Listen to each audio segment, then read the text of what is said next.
Shri Gurubhyo Namaha. We saw yesterday the identification between the self and the I, and the identification between the Kutastha and the changeful Jiva by delusion. Today, let's discuss how different people perceive Atman or Brahman to be. One school of thought, which is the normal, ordinary human beings who run their day to day activities, they assume Brahman to be a combination anywhere beginning from Kutastha and ending up with the physical body. They say a combination of all this put together, we will call it as Brahman. The second school says we will call senses as the Brahman, and they give a reason. They say, look here, these five sense organs alone perceive. I hear, I speak, I see. So, this I, which connects with these sense organs, alone should therefore be Brahman. Now, the third school says, no, it can't be senses. You may need an eye, you may need ears, I don't deny that. But it is the prana which is the Brahman. Because for two reasons. A, it's the life breath. And unlike senses, see, senses become dormant when you get into deep sleep. So, how can something which becomes dormant in deep sleep become Atma? Whereas prana is awake and it functions even in deep sleep. And therefore, prana should be the Atman. The next school, the fourth school says, no, it's neither senses nor prana nor a combination. It's the mind which becomes Brahman. Why? Because it is the mind who is the enjoyer. Enjoyership belongs only to the mind. And prana cannot enjoy. See, when you say prana, they say senses sleep. Senses become dormant during sleep. When you come to mind, the school of thought which promotes mind says, no, prana is not an enjoyer, it can't enjoy. So you must attribute as a quality of a Brahman only to somebody who enjoys it. Enjoyership should be the basis. And therefore they say, mind is Brahman. And they also say, look at this, even according to you, it is mind which creates the bondage. And it's mind which has to be released to freedom. Therefore, why don't we term mind as the Brahman? Now, the next, we have seen why mind cannot be a Brahman a few lectures, discussions before, saying that something which is unstable and fickle minded and which swings, which has mood swings. So, when something is unstable, how can it be a Brahman? That's the simple question which one has to pose when somebody says mind is Brahman. Then comes the next, a combination of the intellect with the universe. They say, this is a Buddhist school. They say, sensations get created every second. And how does sensation get created? Because it's the Vijnanamaya Kosha, which is what they call the intellect. It is the intellect which interacts and it starts multiplying impressions and it starts enjoying, and therefore we will say the constant rising and vanishing of activity every moment is observed. Therefore they say Vijnana is momentary as it is perceived by itself, and it can perceive it by itself, and therefore it is self-luminous. Luminosity, according to you, is a criteria, and therefore we will attribute Vijnanamaya as Brahman. And the sixth school comes and says, void has to be Brahman. Leave everything else. There is voidity, for which we saw an answer even earlier. Voidity, you can't superimpose anything on blankness or voidity, number one. And when somebody confirms voidity to be Brahman, then it only goes to show that somebody has seen it. And therefore, they are only confusing witness to be void. And once you put Brahman as a witness, then it fits into the school of thought straight away. And all the earlier schools of thoughts, for different reasons, different reasons narrated, goes to the backside. Now, let's see. Having discussed the various schools, they also try to attempt to say, how does Brahman look in size and stature? So somebody says, it's very big. How big? Somebody says it is atomic. And if you say that it is smaller than an atom, it is minute. It is more minute than the minutest. Yet another school says the jiva must be known as a fraction of 100th part of the point of a hair, split again 100-fold. Somebody says it is of a middle size. Somebody says it is parts. Remember, if it's going to be part or if it's going to be something, all these, the various permutations suggest that Brahman is something which is liable to be destroyed. If something is liable to be destroyed, put a question to ourselves: what becomes to those actions which are good and which are bad done by one when he or she was alive? How can one be born again to enjoy pleasure or suffer pain if Brahman is going to be destroyed? And therefore, Vedanta finally says, Atman is only big, neither atomic nor of a middle size. It is in everything like Akasha and is without parts. And they say this based on Vedic tenets. Let's continue tomorrow. Shri Gurubhyo Namaha. We saw yesterday the various perspectives or opinions or views expressed by various schools of thought as to what would constitute Brahman, including its size. Today we'll see the numerous schools and their views on the nature of Brahman. Some say it is pure consciousness. Some say it is unconsciousness. Some say it's a combination of both.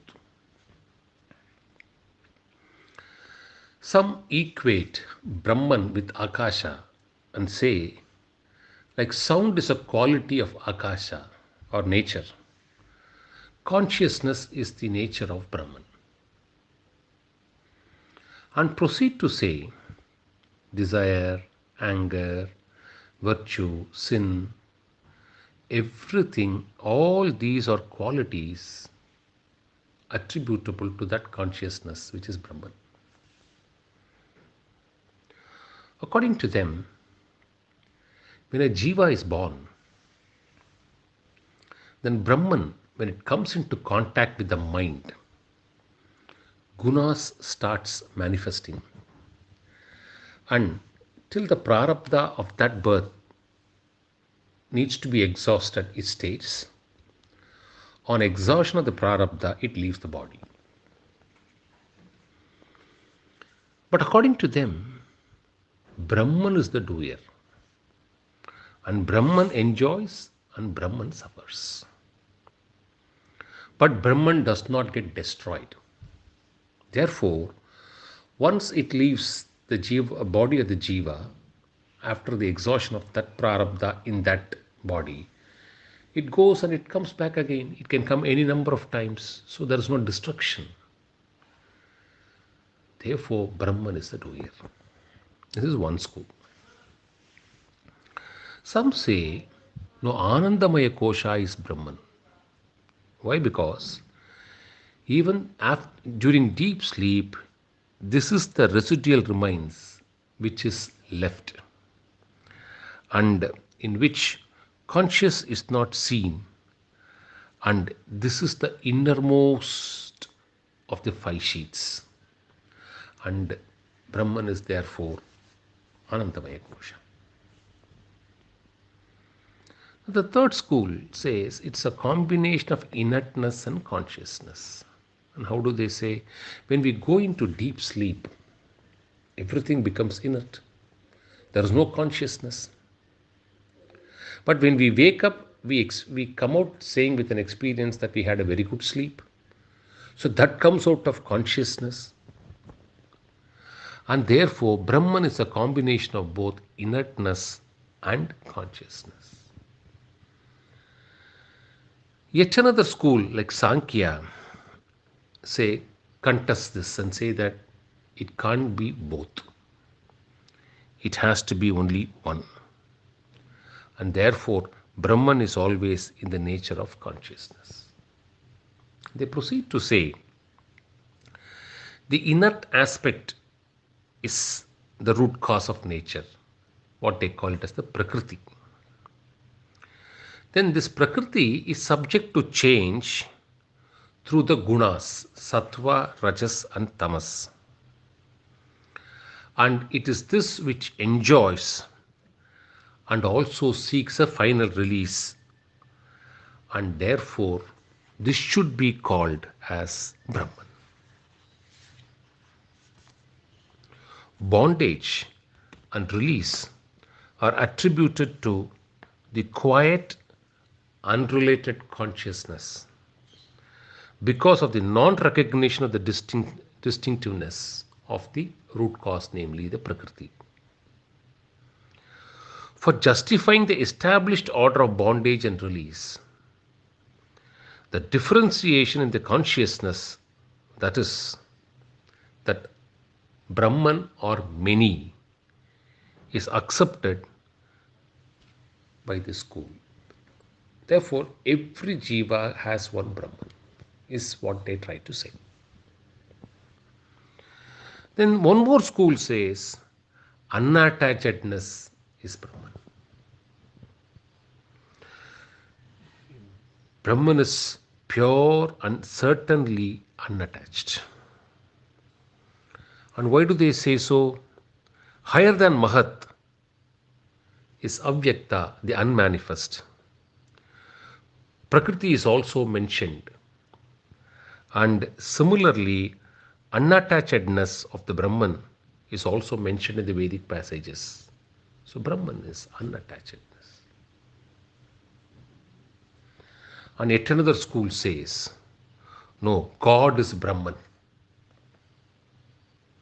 Ishvara, the controller and regulator of this universe, who's very active, and his presence and consciousness is Brahman, because Ishvara is superior to Jiva.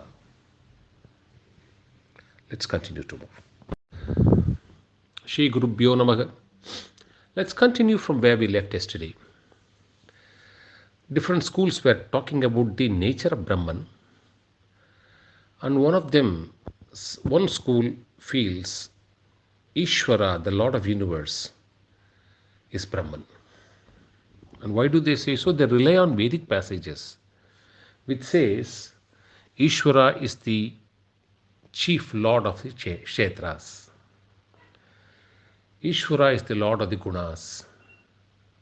Ishvara is the inner ruler, says the Vedas and the Upanishads. And therefore, why not we say Ishvara is Brahman? For the simple reason, unlike Jivas who are slaves to Maya or Avidya, Ishvara is a controller of Maya. Therefore, Ishvara remains detached. Ishvara doesn't have kleshas. Ishvara doesn't have karmas. There is no virtue. There is no sin. And Ishvara controls the entire universe, including the jivas. Unattachedness is a quality attributed to Ishvara, and therefore Ishvara is Brahman. Forgetting the fact, the same unattachedness is a quality attributable to Jiva too. The only difference is Jiva is bound. Bondage and therefore access, non-access to freedom is a self-imposed liability or restriction by the Jiva. Every Jiva is a slave to Maya, but has the ability to conquer, slave to avidya, and has the ability to conquer. Whereas in the case of Ishvara, he is always the controller of Maya. But therefore, can you say both of them are Brahman? By their very nature. They conquer, then they become Brahman is different. Can you say Jiva, every Jiva is Brahman? Because it has the quality of unattachedness, even though it has not achieved or conquered that deficiency. So this is one logic which they again give. And the logicians say, see, because he is the controller, he must be vested with three powers: permanent knowledge, effort, and the desire to create. Unless you give these three qualities to Ishvara, then he can't be doing the creation. And Brahman, Ishvara is Brahman, and therefore Brahman has these three qualities. That's the logician's view. If their view is taken to be correct, what will happen as a consequence? Because there is permanent knowledge, desire, and effort, creation becomes an unending process. So there will be no scope for Mahapralaya at all. A final dissolution, quietus for a long period, and re-emergence. That's how the cycle goes. Mahapralaya, then creation, then Mahapralaya, then creation. So that will not happen at all if there is going to be a permanent knowledge and effort and desire. It will be endless. And what is happening if this theory, if this logician's theory has to be taken forward? They say the subtle body belongs to Hiranyagarbha, and the gross body belongs to the Virat, is named as the Virat. And look here, see the power of Virat. How is Virat explained by the Vedas? 1,000-headed. He can see everywhere, anything. And that power certainly is attributable to a quality of Brahman, for which the Vedanti puts forth the question again. If you say 1,000 heads and 1,000 legs is going to be the criteria, even a centipede has several legs. Can you therefore attribute godliness to a centipede? If legs and head counts become the basis. Then they come back to say, no, let's say Brahma is Brahman. Why? Because he is the first God, the four-faced Brahma, who is the creator, who is assigned the role of a creator, and therefore we should attribute the quality of Brahman and say that Brahma is Brahman. Who are these people? These are all people who pray and get their desires fulfilled. Now the next school says, no, it's not Brahma, it's Vishnu. Because Brahma is lotus born. He is born out of the lotus, emerging from Vishnu, from the divine stomach of Vishnu. And therefore Vishnu is Brahman. Now the Shaivate says nothing doing. Shiva is Brahman. Because Vishnu could not find the end of the foot of Shiva in a journey of inquiry. So Shiva is supreme, superior than Vishnu, and therefore Shiva is Brahman. The worshippers of Ganesha say, no, Ganesha is Brahman.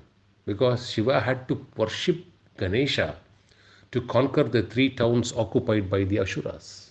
So Shiva, Ganesha is Brahman. And people start expanding it to every form of deity which they love. And many say their family deity is Brahman. And sometimes the family deity need not be an image or a divine form. It can even be an Ashwatha tree. It can be Arka plant. It can be a bamboo. So, starting from the inner ruler, ending up with immovables, then plants, trees, various forms are attributed the nature of Brahman. And each one considers that form as Brahman. So, who is the real God? Let's continue tomorrow.